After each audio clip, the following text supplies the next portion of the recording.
Bonjour à tous et bienvenue dans cette nouvelle session. On va répondre aux commentaires. Alors, on va retourner du coup sur le dernier épisode, le numéro 61. On parlait du coup du rôle du product owner. C'était un retour d'expérience avec Nathalie Keo et qui est là. C'est cool de te retrouver à nouveau, Nathalie. Bonsoir Jean-Pierre. Bonsoir. Bonsoir Constantin. Alors, on va commencer du coup par 3-4 commentaires, je crois, où on nous disait beaucoup de bien de cette vidéo. Voilà, il y avait Sana El Faleh qui nous disait, serait-il possible de vous partager d'autres vidéos sur le rôle de PO? Voilà, nous avons aussi Jean-Philippe Schmitt, ouais, qui dit plus de Rex comme celui-ci, etc. Émeric nous dit merci pour ce partage de vie de PO. Donc, on voit que ça plaît bien. Et je suis assez d'accord en fait, parce qu'effectivement, d'avoir fait personnellement l'épisode avec Nathalie, ça m'a donné un peu du grain à moudre intellectuel sur effectivement qu'est-ce que peut être le rôle du PO, qui peut être de différentes manières. Voilà, vous voulez ajouter quelque chose? Non?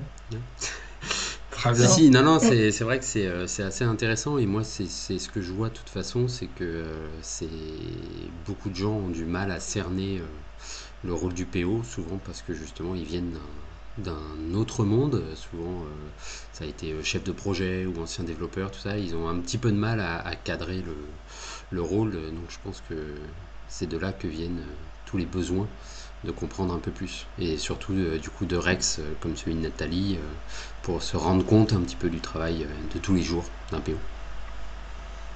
Parce que moi aussi, ce que j'ai un peu vu, hein, c'est que quand on lit le guide de Scrum, bon, on connaît toujours le modèle de la startup et où effectivement, quelque part, le PO, comme on disait tout à l'heure avec Nathalie, c'est le CEO de l'équipe, quoi. On a un projet, c'est le CEO. Et voilà, de ce que nous expliquait Nathalie, et je la rejoins, c'est ce que j'ai vu dans diverses entreprises, c'est pas tout à fait ça. On est plus à faire le compromis entre plein de personnes qu'être le CEO du produit. Et je pense que les deux sont valides, mais effectivement, ça dépend de l'entreprise, du contexte Mhm. et du projet aussi, du produit où on se situe. Après, je pense que ça peut dépendre de la maturité de l'entreprise et puis de la confiance que peut avoir finalement dans une startup le CEO directement avec son product owner pour Mhm. qu'il puisse se déléguer son rôle et qu'il puisse aller démarcher des investisseurs plus davantage et du coup confier le produit, son bébé, en fait, à l'équipe produit et à l'équipe dev ensemble. Donc ça permettrait du coup d'accroître le rôle finalement du product owner. Après, il y a des personnes où le rôle en fait est tellement peu connu et que c'est tellement aussi sont tellement attachés à leur produit que finalement c'est dur de déléguer cette partie-là et justement la réalisation du produit aussi. Donc ils veulent aussi garder un œil et le contrôle. Et finalement, la hiérarchie derrière contraint et un peu le rôle du product owner à mi-CEO, il essaie de faire comme il peut pour pouvoir mener le produit où, euh, où il doit être, où il doit être. Mhm. Ok. On passe du coup aux commentaires de Rosanne Simon. Mhm. Voilà, qui nous parle. On parle beaucoup des développeurs et les designers UX et UI dans tout ça. Les tests utilisateurs font partie du travail de l'UX designer, voire UX researcher dans certaines entreprises. Voilà, donc effectivement, quand on s'était enregistré avec Nathalie, on avait évoqué le sujet des UX. Voilà. Bon, il se trouve que au montage, finalement, on a préféré pas le mettre pour gagner un peu de temps. Donc c'est l'occasion justement. Voilà. Donc qu'est-ce qu'on peut dire dessus? Que le l'UX designer ou même l'UX researcher travaille de pair, quoi qu'il arrive, avec le product owner. Moi, ce que j'ai pu vivre, même, c'est d'inclure directement l'UX designer au sein de l'équipe Scrum.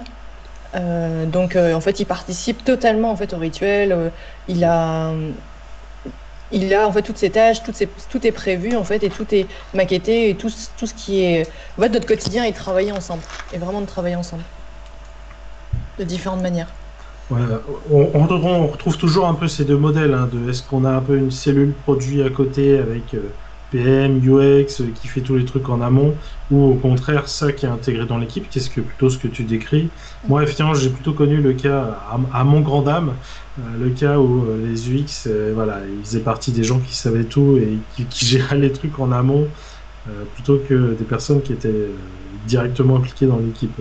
Mais du coup, on retrouve un petit peu le même schéma qu'on critique souvent quand on est agiliste, de l'architecte qui est dans sa tour d'ivoire, qui Tout à prévoit tous fait. les trucs, et ensuite les exécutants, les développeurs font le travail, et limite, il vient vérifier que ça a été fait correctement après coup, quoi. Mais en même temps, ça fait écho à ce qu'on disait avant, hein, sur le CEO qui veut pas déléguer. Hmm. Parfois, c'est pour les mauvaises raisons, là, ou souvent. Alors, parfois, ça peut être, par exemple, parce que le PO, il serait pas forcément très mature, ou etc. D'autres fois, c'est plus une question de garder le pouvoir. Donc voilà. Donc après, quelque part, c'est le même schéma qui se reproduit, hein. C'est toujours classique, on reproduit les schémas, quoi, des managers qu'on a eu, etc. Qui du coup, à son tour, il se dit, non, ça c'est cool, c'est la partie produit, donc je vais me la garder plutôt que de la partager avec Hmm. l'équipe. Et c'est comme ça qu'en cascade, on se retrouve toujours avec des gens. Puis alors, plus tu descends, plus tu es dans de l'exécutant. Le PO est déjà dans un niveau d'exécutant de je décide pas de la vision qu'on m'a imposée, mais du coup, j'ai quand même décidé des features. Puis alors, du coup, il va pas faire les features en tandem avec l'équipe, donc l'équipe se retrouve juste à pisser du code. Bon, voilà, on est en train de dériver, mais bon, je pense que c'est des Non, choses mais qu'on voit c'est ça, tristement. ouais. C'est ça, je pense vraiment qu'on est dans ce mode-là, et puis bah, au final, pardon. Au final, on en revient à faire du mini waterfall, c'est-à-dire qu'on a des phases de préparation, des phases de design thinking, de tout ça qui sont faits, et voire du I, qui sont faits très en amont, et ensuite on crache ça en attendant que ce soit fait, quoi. Mm. Donc pour conclure, ce qu'on dit, c'est que effectivement, quel que soit le rôle justement, si l'UX est dans l'équipe de dev ou à l'extérieur, il y a vraiment un travail de concert avec le PO pour énormément de choses en fait, pour se donner de la matière, pour écrire ses user stories, pour écrire son backlog au final. Totalement. Après, il est aussi dans la phase de cadrage, il est dans la phase de test, il va surveiller aussi les usages, les retours utilisateurs, pour pouvoir itérer derrière et travailler justement avec le PO et concevoir en fait finalement les user stories ou même la feature derrière pour pouvoir l'itérer et améliorer derrière aussi. Est-ce Donc ça, que, à ton avis, dans ce que tu me dis là, ça veut dire que euh,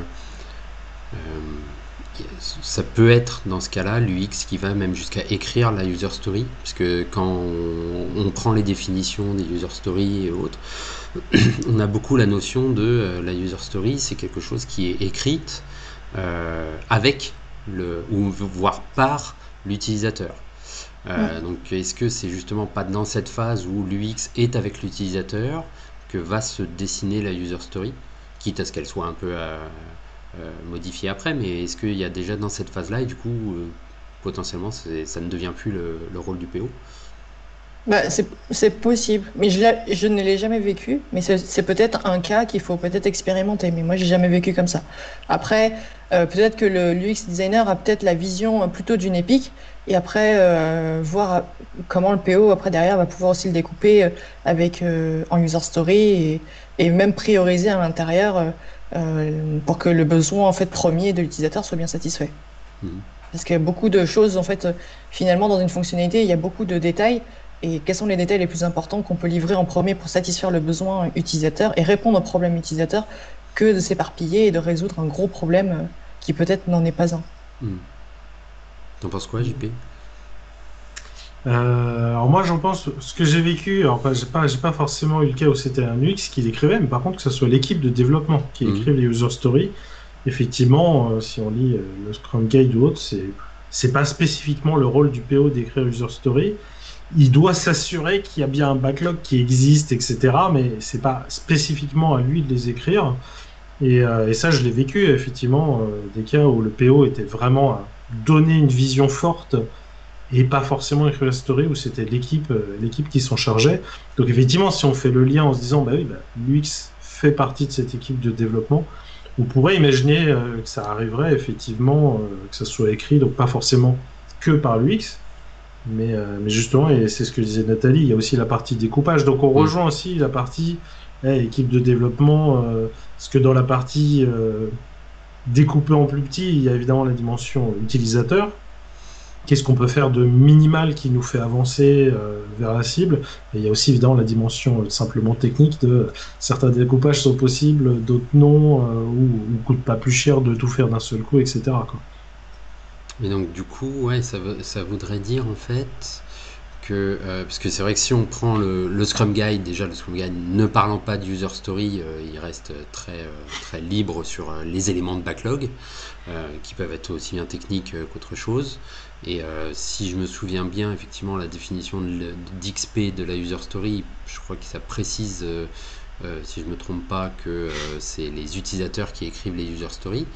Donc au final, ça voudrait dire que c'est jamais le Mais, PO en attends, fait. mais XP, il n'y a pas de PO.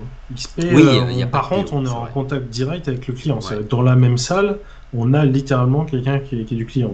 Donc, on voit bien aussi qu'au passage, on fait un projet. Enfin, Mhm. on est commandité par un client qui nous demande, etc. Ouais. Donc, dans ce cas-là, c'est logique, entre guillemets, en fait, de faire ça.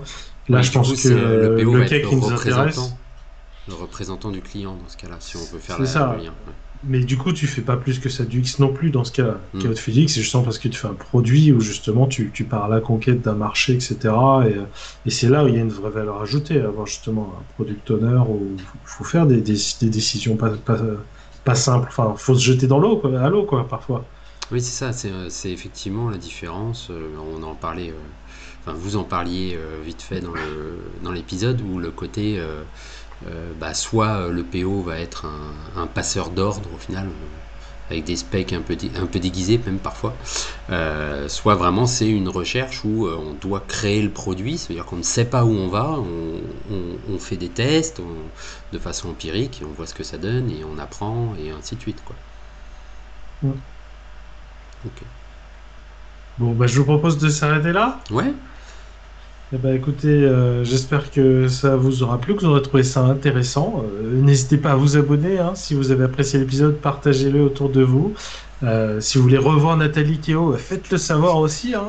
C'est vraiment une personne très bien. On n'a pas pris la peine de le dire dans la vidéo à quel point c'était une personne formidable, mais on n'en pense pas moins. Ben voilà, à la prochaine fois. merci. Merci. Allez! Salut.